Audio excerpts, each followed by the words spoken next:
Hi hello నమస్తే నేను మీ కౌండిన్య. వైసీపీలో కసిపెంచుతున్నటువంటి టీడీపీ కూటమి అని వైసీ పార్టీకి చెందినటువంటి వర్గాలు ఇప్పుడు నిర్దిష్టంగా స్పష్టంగా భావించడం జరుగుతుంది.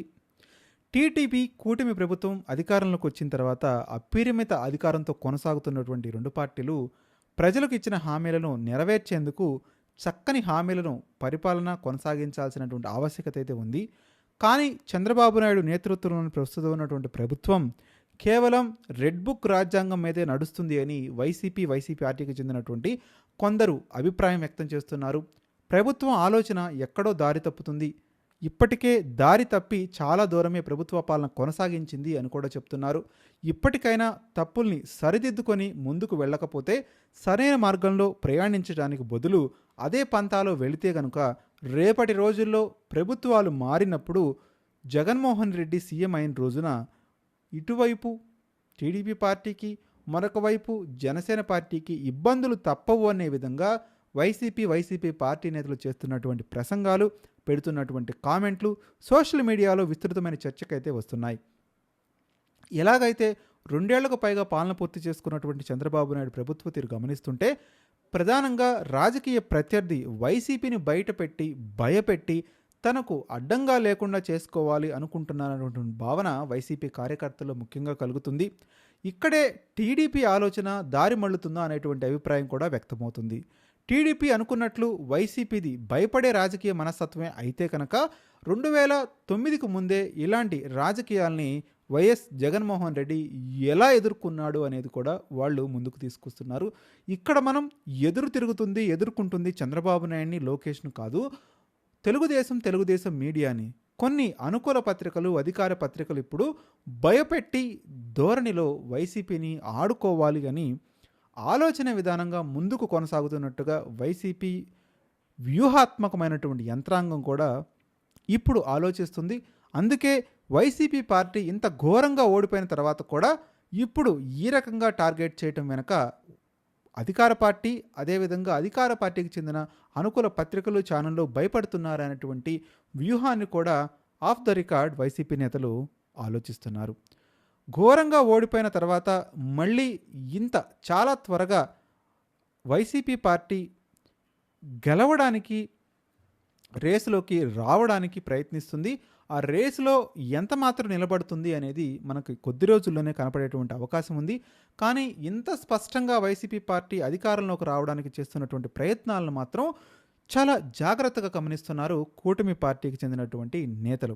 ఈ నేపథ్యంలోనే ఇచ్చాపురం మొదలుకొని అనంతపురం వరకు నిత్యం వైసీపీ గ్రామస్థాయి కార్యకర్త మొదలుకొని ఎమ్మెల్యేల వరకు ఏదో ఒక రకమైన అక్రమ కేసుల్లో ఇరికిస్తూ జైలుకు పంపుతున్నారటువంటి విమర్శలను కూడా కూటమి ప్రభుత్వం ఎదుర్కొంటుంది. ఇందులో ప్రధాన సూత్రధారి టీడీపీ తాజాగా జాతీయ కర్నూలు జిల్లా ఆలూరు ఎమ్మెల్యే విరాపాక్షను కూడా అత్యంత అమానవీయంగా అరెస్ట్ చేశారని వైసీపీ తీవ్రమైనటువంటి విమర్శలు గుర్తిస్తుంది. మనం కొద్ది రోజుల క్రితమే చూసాం, సిదిరి అప్పులరాజు విషయంలో కూడా ఈ విధంగానే తెలుగుదేశం పార్టీ కొంత ఇబ్బందికరమైనటువంటి పరిణామాలు ఎదుర్కోబోతుందా అనేటువంటి అంశాన్ని కూడా వాళ్ళు ప్రస్తావిస్తున్నారు. తెల్లవారుజామున 2:30 గంటలకు ఎమ్మెల్యే ఇంటికెళ్ళి నానా రభస సృష్టించి పోలీసులు అరెస్టు చేసిన తీరుపై వైసీపీ తీవ్రమైనటువంటి అభ్యంతరాన్ని వ్యక్తపరుస్తుంది. నిబంధనలకు విరుద్ధంగా వ్యవహరించినటువంటి పోలీసుల తీరు బయటపడుతుందనే ఉద్దేశంతో ఎమ్మెల్యే ఇంటి వద్ద ఉన్న సీసీ కెమెరాలను, దృశ్యాలను, రికార్డైన హార్డ్ డిస్క్ను కూడా స్వాధీనం చేసుకున్నారంటే పోలీసులపై ప్రభుత్వం ఏ స్థాయిలో ఒత్తిడి తీసుకొచ్చిందో ఈ ఘటన ఆధారంగా అర్థం చేసుకోవచ్చు అని వైసీపీ నేతలు చెప్పుకొస్తున్నారు. పోలీసు వ్యవస్థలను సర్వనాశనం చేసి రాబోయే రోజుల్లో ఏం చేయాలని టీడీపీ అనుకుంటుందో అనే ప్రశ్న కూడా ఎదురవుతుంది. అదేవిధంగా ఆలూరు ఎమ్మెల్యే విరూపాక్షపై అక్రమంగా, అన్యాయంగా హత్యాయత్నం, ఎస్సీ అట్రాసిటీ కేసు పెట్టారని మాజీ ముఖ్యమంత్రి వైఎస్ జగన్మోహన్ రెడ్డి తీవ్ర స్థాయిలో మండిపట్టడం జరిగింది.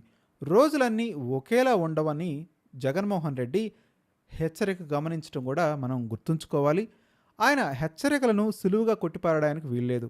2 ఏళ్ల పాలన పూర్తి చేసుకున్నాక మంచి పాలనపై పూర్తి స్థాయిలో దృష్టి పెడతామని అంతా అనుకున్నారు. కానీ మళ్ళీ అధికారంలోకి వచ్చిన తొలి రోజుల్లోనే టీడీపీ చెలరేగిపోయినట్టు దాడులు, కేసులతో విరుచుకుపడుతుందన్న భయం వైసీపీ నేతలను వెన్నాడుతుంది.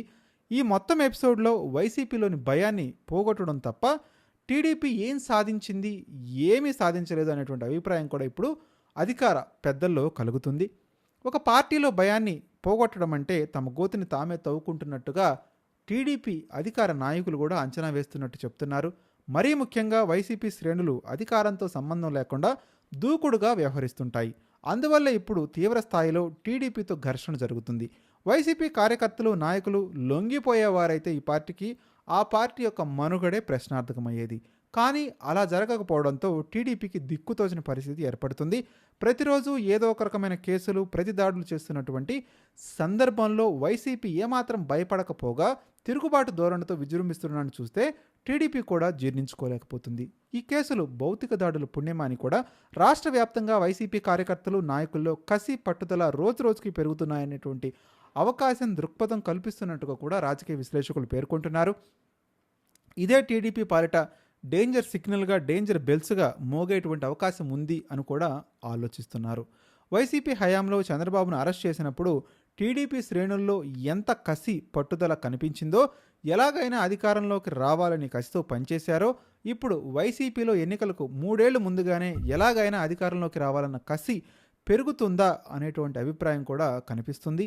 అందుకే వైఎస్ జగన్ పని లేకుండానే ప్రతి చోట వైసీపీ నాయకులు కార్యకర్తలు దూకుడు ప్రదర్శిస్తున్నారు. మహా అయితే ఏం చేస్తారు, దాడులు కేసులే కదా అని తెగంపుతో పార్టీ కార్యక్రమాల్లో పాల్గొంటున్నారు. టీడీపీతో డి అంటే డి అని తలపడుతున్నారు. 3 పార్టీలతో కలిసి బలమైన ప్రభుత్వంగా ఉన్న తమకే ఎదురు తిరుగుతారా అని టీడీపీ జీర్ణించుకోలేకపోతోంది అని రాజకీయ విశ్లేషకులు పేర్కొంటున్నారు. అందుకే వైసీపీని ఎలాగైనా లొంగదీసేందుకు అన్ని రకాల ప్రయత్నాలు టీడీపీ చేస్తుంది అనే భావన కూడా జనంలో కలుగుతుంది. కానీ అన్ని రకాల ప్రయోగాలు టీడీపీ చేసినా, పోలీసు యంత్రాంగాన్ని ఇష్టానుసారంగా వాడుకున్నా, ఒకచోట వైసీపీ భయపడుతున్న దాఖలాలు కూడా లేవని, చావుకు తెగించి వైసీపీ శ్రేణులు పోరాడుతున్నాయని ఇప్పుడు జగన్మోహన్ రెడ్డి యొక్క పార్టీ నేతలు నాయకులు చెప్పుకొస్తున్నారు. దీనికి కారణం ఏంటబ్బా అని ఆలోచిస్తే భవిష్యత్తులో అధికారం మనదే అనే ధీమా వైసీపీలో కనిపిస్తుంది. అందుకే వైసీపీపై దాడులు జరుగుతున్నా, కేసులు అరెస్టులు మరొక 10-15 నెలల పాటు కొనసాగొచ్చు. ఆ తర్వాత ప్రతి దాడికి రెట్టింపు కేసులు అదే స్థాయిలో మూల్యం చెల్లించుకోవాల్సి వస్తుందన్న వైసీపీ హెచ్చరికలను కూడా ముఖ్యంగా టీడీపీ గమనంలోకి పెట్టుకోవాల్సిన అవసరం ఉంది అని కూడా వైసీపీ నేతలు చెప్పుకొస్తున్నారు. ఏపీలో జరుగుతున్నటువంటి రాజకీయ పరిణామాలను చూస్తే కనుక రాష్ట్ర శ్రేయోభిలాషులకు ఆందోళన గురి చేసే అవకాశం ఉంది. నిజంగానే వైసీపీ భయపడుతుందా, టీడీపీ వాళ్ళని లొంగదీసుకునే అవకాశం ఉందా? మీరు కూడా మీ స్పష్టమైన అభిప్రాయాన్ని కామెంట్ రూపంలో తెలియజేయండి. దాడులే ప్రతిచర్యలే పరిష్కారం అయితే రాష్ట్రం ఏ విధంగా ముందుకెళ్తుందనేటువంటి అంశాన్ని కూడా ఒకసారి కూటమి నాయకులు గుర్తుంచుకుంటే మంచిది. మీ అభిప్రాయాన్ని స్పష్టంగా తెలియజేసే ప్రయత్నం చేయండి. కంటెంట్ నచ్చితే కనుక లైక్ చేయండి, షేర్ చేయండి, సబ్స్క్రైబ్ చేయడానికి ప్రయత్నించండి.